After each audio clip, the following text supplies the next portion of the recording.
नमस्कार मित्रों। सबसे पहले तो आप सभी को ईद मुबारक।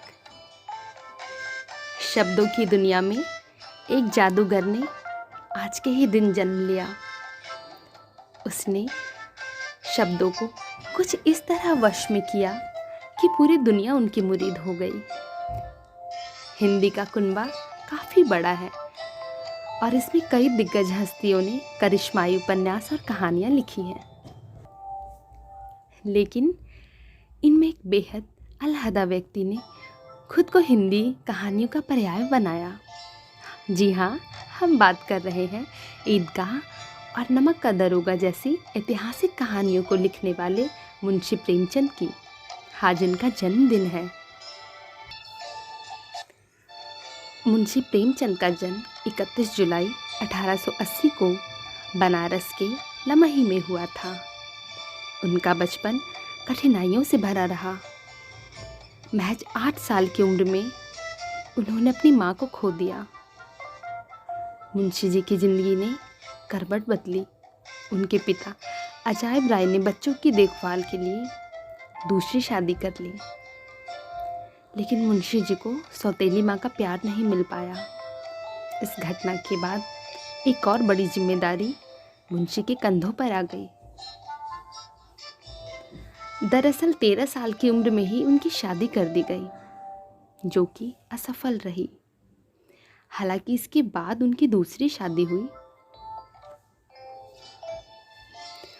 मुंशी जी के पिता का नाम अजायब राय और माता का नाम आनंदी देवी था। पिता लमही गांव में ही डाकघर के मुंशी थे। मुंशी प्रेमचंद का वास्तविक नाम धनपत राय श्रीवास्तव था, लेकिन इन्हें मुंशी प्रेमचंद और नवाब राय के नाम से ज़्यादा जाना गया। हमारे देश में एक कहावत प्रचलित है, तपकर ही सोना कुंदन बनता है। यह कहावत मुंशी प्रेम जी पर सटीक बैठती है। असल में वो बचपन में ही संघर्ष से वाकिफ़ हो गए थे और इन परिस्थितियों में कहानियाँ लिखनी शुरू कर दी। मुंशी जी ने शुरुआत में कई छोटी मोटी कहानियाँ लिखी और फिर उम्र और समझ के बढ़ने के साथ साथ दायरा भी बढ़ता गया। उन्होंने करीब 300 लघु कथाएँ और 15 उपन्यास लिखे हैं। इसके अलावा कई पत्र पत्रिकाओं का संपादन भी किया। मुंशी प्रेमचंद की कई कहानियाँ अमर है, जिनमें नमक का दारोगा, ईदगाह, 2 बैलों की कथा, पूस की रात और नरक का मार्ग अहम है। इसके अलावा उन्होंने 1918 में सेवा सदन, 1925 में रंगभूमि और 1936 में गोदान जैसे बड़े और कालजयी उपन्यास भी लिखे। आज के दिन मैं उनकी एक प्रसिद्ध कहानी ईद के दिन ईदगाह कहानी सुनाने जा रही हूँ। आइए सुनते हैं ईदगाह।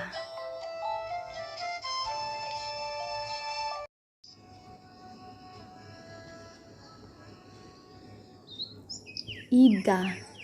रमज़ान के पूरे 30 रोज़ों के बाद ईद आई है। कितना मनोहर, कितना सुहावना प्रभात है। वृक्षों पर अजीब हरियाली है, खेतों में कुछ अजीब रौनक है, आसमान पर कुछ अजीब लालिमा है। आज का सूर्य देखो, कितना प्यारा, कितना शीतल है, मानो संसार को ईद की बधाई दे रहा हो। गांव में कितनी हलचल है। ईदगाह जाने की तैयारियां हो रही है और सबसे ज़्यादा प्रसन्न है हामिद। वह 4-5 साल का गरीब सूरत दुबला पतला लड़का, जिसका बाप पिछले वर्ष हैजे की भेंट हो गया और माँ ना जाने क्यों पीली होती होती एक दिन मर गई। अब हामिद अपनी बूढ़ी दादी अमीना की गोद में सोता है और उतना ही प्रसन्न है। उसके अब्बा जान रुपए कमाने गए हैं, बहुत सी थैलियाँ लेकर आएंगे। अम्मी जान अल्लाह मियाँ के घर से उसके लिए बड़ी अच्छी अच्छी चीज़ें लाने गई हैं, इसलिए हामिद प्रसन्न है। आशा तो बड़ी चीज़ है, और फिर बच्चों की आशा। हामिद के पाँव में जूते नहीं हैं, सिर पर एक पुरानी धुरानी टोपी है जिसका गोटा तक काला पड़ गया है, फिर भी वह प्रसन्न है। अभागिन अमीना अपनी कोठरी में बैठी रो रही है। आज ईद का दिन, और उसके घर में अनाज का एक दाना तक नहीं। आज आबिद होता तो क्या इसी तरह ईद आती और चली जाती। हामिद भीतर जाकर दादी से कहता है,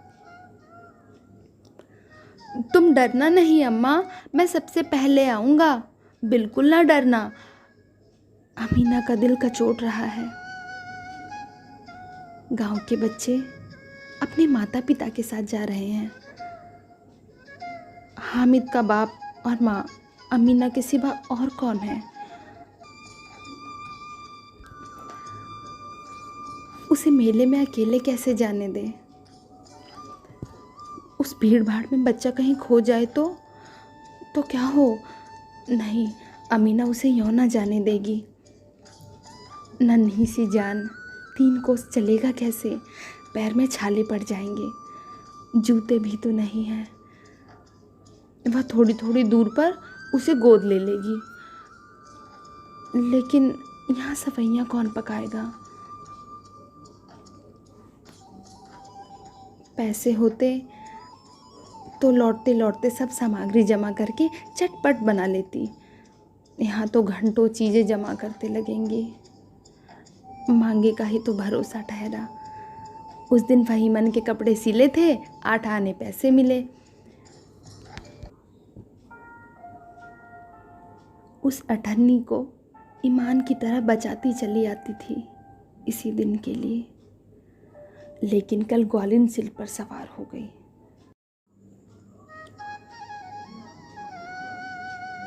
हामिद के लिए कुछ नहीं है तो 2 पैसे का दूध तो चाहिए ही। अब तो कुल 2 आने पैसे बचे हैं। 3 पैसे हामिद की जेब में, 5 अमीना के बटुए में। यही तो पूंजी है। और ईद का त्योहार, अल्लाह ही बेड़ा पार लगाए।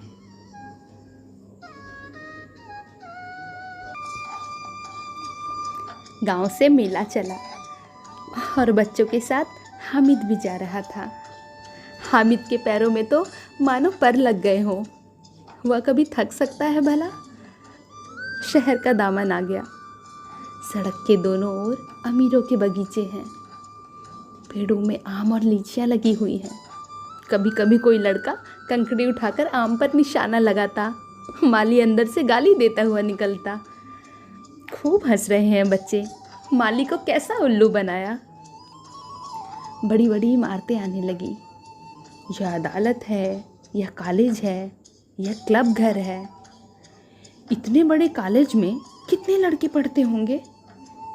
सब लड़के नहीं हैं जी, बड़े बड़े आदमी हैं सच। उनकी बड़ी बड़ी मूछें हैं।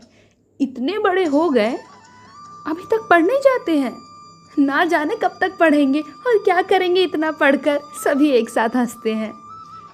उनमें से एक बोला, क्लब घर में जादू होता है। सुना है यहाँ मुर्दे की खोपड़ियाँ दौड़ती हैं और बड़े बड़े तमाशे होते हैं, पर किसी को अंदर नहीं जाने देते। और वहाँ शाम को साहब लोग खेलते हैं। बड़े बड़े आदमी खेलते हैं जिनकी दाढ़ी मूछें होती हैं। उनमें से एक बोला, मैंने सुना है मेमे भी खेलती हैं।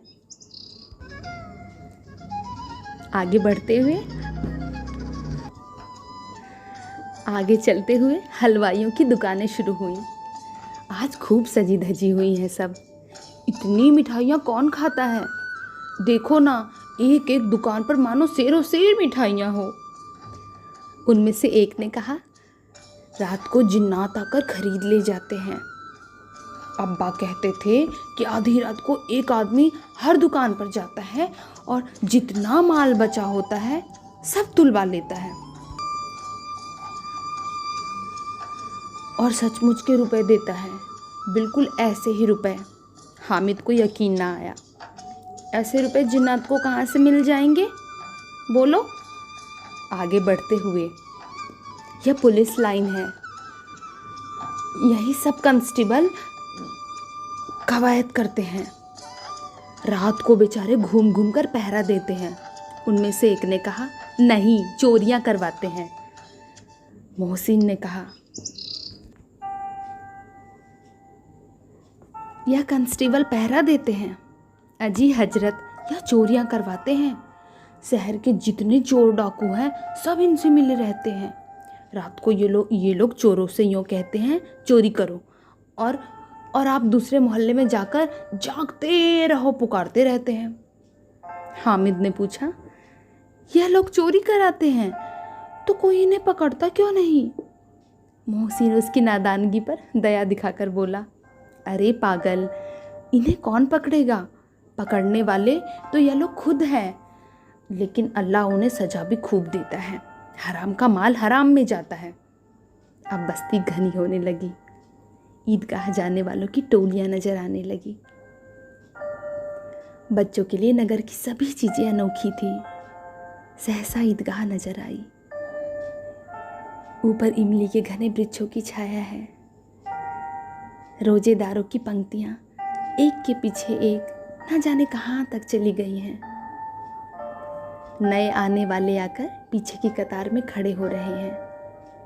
यहाँ कोई धन और पद नहीं देखता। इस्लाम की निगाह में सब बराबर है। कितना सुंदर संचालन है, कितनी सुंदर व्यवस्था। लाखों सिर एक साथ सजदे में झुक जाते हैं, फिर सब के सब एक साथ खड़े हो जाते हैं, एक साथ झुकते हैं और एक साथ खड़े हो जाते हैं। कई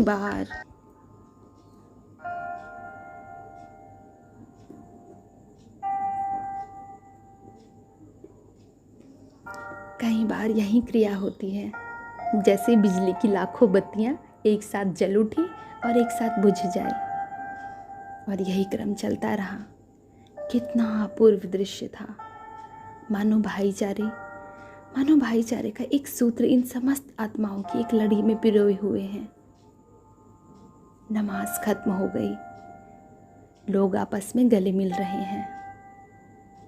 तब मिठाई और खिलौनों की दुकान पर धावा होता है। यह देखो, हिंडोला है, 1 पैसा देकर चढ़ जाओ। कभी आसमान पर जाते हुए मालूम होंगे, कभी जमीन पर गिरते हुए। यह चरखी है, लकड़ी के हाथी, घोड़े, ऊंट सब लटक रहे हैं। 1 पैसा देकर बैठ जाओ और 25 चक्करों का मजा लो। महमूद और मोहसिन और नूरे और सम्मी इन घोड़ों और ऊंटों पर बैठते हैं। हामिद दूर खड़ा है। 3 ही पैसे तो हैं उसके पास। अपने कोष का 1/3 जरा सा चक्कर खाने के लिए नहीं दे सकता। सब चरखियों से उतरते हैं। अब खिलौने लेंगे। इधर दुकानों की कतारें लगी हुई हैं। तरह तरह के खिलौने हैं। सिपाही और गुजरिया, राजा और वकील, भिश्ती और धोबिन और साधु। वाह, कितने सुंदर खिलौने हैं।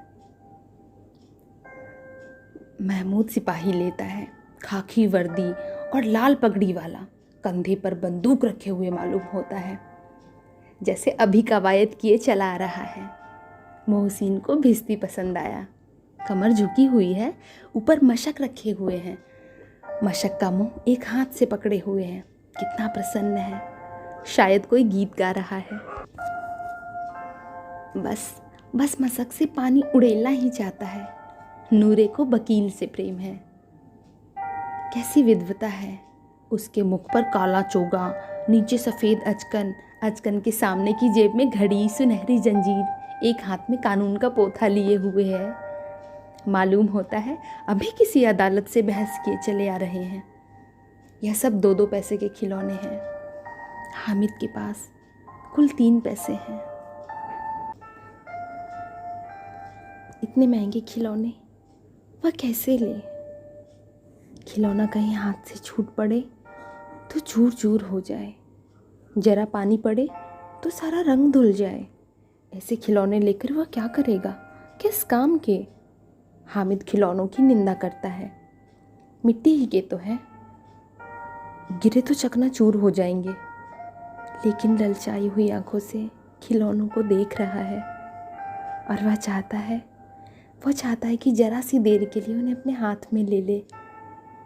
हाथ अनायास ही लपकते हैं खिलौनों की तरफ।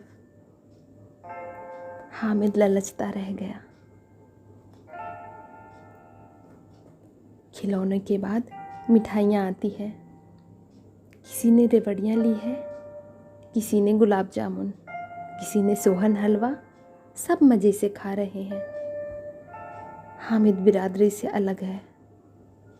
अब हाके के पास 3 रुपए हैं। क्यों नहीं कुछ लेकर खाता। ललचाई आंखों से सबकी ओर देखता है। मोहसिन कहता है, हामिद रेवड़ी ले जा, कितनी खुशबूदार है। हामिद को संदेह हुआ, मोहसिन इतना उदार तो नहीं है। लेकिन यह जानकर भी वह उसके पास जाता है। मोहसिन दोने से एक रेवड़ी निकालकर हामिद की ओर बढ़ाता है। हामिद हाथ फैलाता है।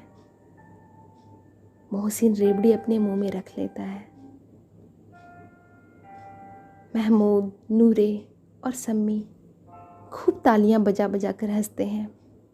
हामिद खिसिया जाता है। मिठाइयों के बाद कुछ दुकानें लोहे की चीज़ों की, कुछ गिलिट और कुछ नकली गहनों की। लड़कों के लिए यहाँ कोई जगह न थी। वे सब आगे बढ़ जाते हैं। हामिद लोहे की दुकान पर रुक जाता है। कई चिमटे रखे हुए थे। उसे ख्याल आया, दादी के पास चिमटा नहीं है। तवे से रोटियां उतारती हैं तो उसका हाथ चल जाता है। अगर वह चिमटा ले जाकर दादी को दे दे तो वह कितना प्रसन्न होंगी। फिर उनकी उंगलियां कभी ना जलेंगी। घर में एक काम की चीज़ हो जाएंगी। खिलौने से क्या फ़ायदा, व्यर्थ में पैसे खराब होते हैं। हामिद के साथी आगे बढ़े हुए हैं। सब के सब शरबत पी रहे हैं। हामिद मन में कहता है, देखो सब कितने लालची हैं।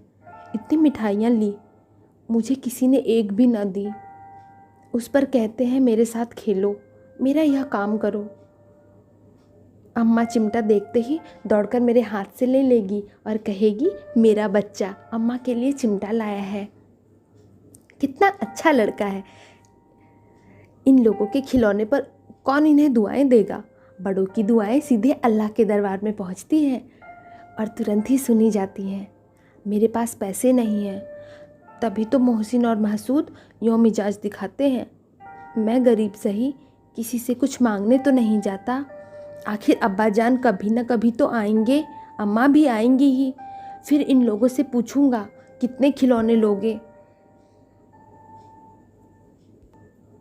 दिखा दूंगा इन्हें कि दोस्तों के साथ कैसा सलूक किया जाता है। यह नहीं कि 1 पैसे की रेवड़ियाँ ली तो चिढ़ा चिढ़ा कर खाने लगे। सबके सब हंसेंगे कि हामिद ने चिमटा लिया है। हंसो मेरी बला से। उसने दुकानदार से पूछा, यह चिमटा कितने का है। दुकानदार ने उसकी ओर देखा और कोई आदमी साथ ना देखकर कहा, तुम्हारे काम का नहीं है जी। हामिद ने पूछा, बिकाऊ है कि नहीं। दुकानदार ने कहा, बिकाऊ क्यों नहीं है, तो बताते क्यों नहीं, क्या पैसे का है। 6 पैसे लगेंगे। हामिद का दिल बैठ गया। ठीक ठीक 5 पैसे लगेंगे, लेना हो तो लो, नहीं तो आगे चलते बनो। हामिद ने कलेजा मजबूत करके कहा, 3 पैसे लोगे। यह कहता हुआ वह आगे बढ़ गया कि दुकानदार की घुड़कियाँ ना सुने। लेकिन दुकानदार ने घुड़कियाँ नहीं दी, बुलाकर चिमटा दे दिया। हामिद ने उसे इस तरह कंधे पर रखा मानो बंदूक हो और शान से अकड़ता हुआ संगियों के पास आया। मोहसिन ने हंसकर कहा, यह चिमटा क्यों लाए पगले, इसे क्या करेगा? हामिद ने चिमटे को जमीन पर पटक कर कहा, जरा अपना भिश्ती जमीन पर गिरा दो, सारी पसलियां टूट जाएंगी बच्चू। महमूद बोला, तो यह चिमटा कोई खिलौना है? हामिद बोला, खिलौना क्यों नहीं है, अभी कंधे पर रखा बंदूक हो गई, हाथ में ले लिया फकीरों का चिमटा हो गया। चाहूँ तो इससे मजीरे का काम ले सकता हूँ। एक चिमटा जमा दूँ तो तुम लोगों के सारे खिलौनों की जान निकल जाए। तुम्हारे खिलौने में कितना ही जोर लगाए, मेरे चिमटे का बाल भी बांका नहीं कर सकते। मेरा बहादुर शेर है चिमटा।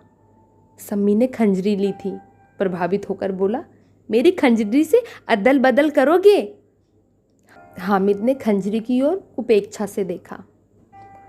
मेरा चिमटा चाहे तो तुम्हारी खंजरी का पेट फाड़ डाले। बस एक चमड़े की झल्ली लगा दी, ढप ढप बोलने लगी। जरा सा पानी लग जाए तो खत्म हो जाएगा। मेरा बहादुर चिमटा आग में, पानी में, आंधी में, तूफान में बराबर डटा रहेगा। चिमटे ने सभी को मोहित कर लिया। लेकिन अब पैसे किसके पास धरे हैं, फिर मेले से दूर निकल आए हैं। 9 कब के बज गए, धूप तेज हो रही है, घर पहुंचने की जल्दी हो रही है।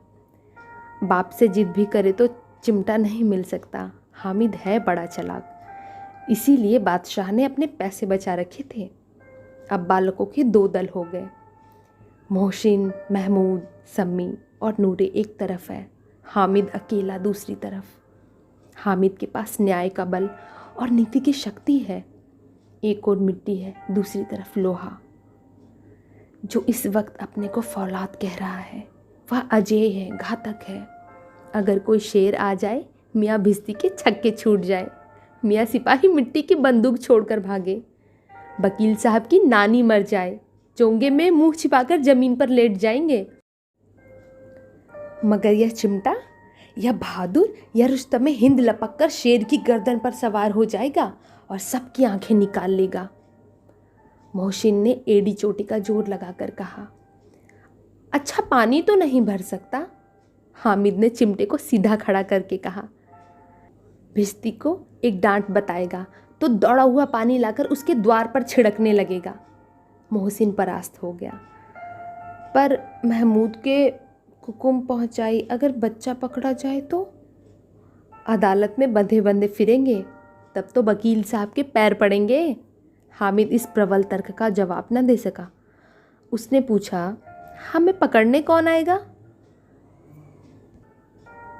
नूरे ने अकड़ कर कहा, यह सिपाही, बंदूक वाला। हामिद ने मुंह चिढ़ाकर कहा, यह बेचारे हम बहादुर रुस्तम हिंद को पकड़ेंगे। अच्छा लाओ, अभी जरा कुश्ती हो जाए, इसकी सूरत देखकर दूर से भागेंगे, पकड़ेंगे क्या बेचारे। मोहसिन को एक नई चोट सूझ गई। तुम्हारे चिमटे का मुंह रोज आग में जलेगा। उसने समझा था कि हामिद लाचार हो जाएगा, लेकिन यह बात ना हुई। हामिद ने तुरंत जवाब दिया, आग में बहादुर ही कूदते हैं। जनाब, तुम्हारे यह वकील, सिपाही और भिश्ती घर में घुस जाएंगे। आग में वह काम है जो यह रुस्तम हिंद ही कर सकता है। महमूद ने एक जोर लगाया, वकील साहब कुर्सी मेज पर बैठेंगे, तुम्हारा चिमटा तो बावर्ची खाने में जमीन पर पड़ा रहेगा।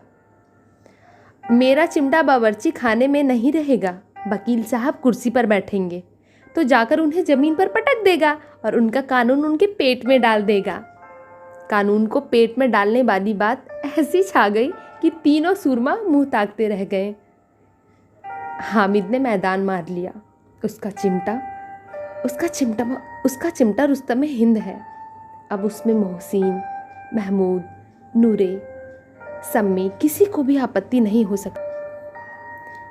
विजेता को हराने वालों से जो सत्कार मिलना स्वाभाविक है, वह हामिद को भी मिला। और उन्हें 3-3, 4-4 आने खर्च किए, पर कोई काम की चीज़ न ले सके। हामिद ने 3 पैसे में रंग जमा लिया। सच ही तो है, खिलौनों का क्या भरोसा, टूट फूट जाए। हामिद का चिमटा तो बना रहेगा बरसों। संधि की शर्तें तय होने लगी। मोहसिन ने कहा, जरा चिमटा हमें भी दो, हम भी तो देखें। तुम हमारा भिश्ती लेकर देखो। महमूद और नूरे ने भी अपने अपने खिलौने पेश किए। हामिद को इन शर्तों को मानने में कोई आपत्ति न थी। चिमटा बारी बारी से सबके हाथ में गया और उनके खिलौने बारी बारी से हामिद के हाथ में आए। कितने खूबसूरत खिलौने हैं। हामिद ने हारने वालों के आंसू पोंछे। मैं तुम्हें चिढ़ा रहा था। सच, यह चिमटा भला इन खिलौनों की क्या बराबरी करेगा। मालूम होता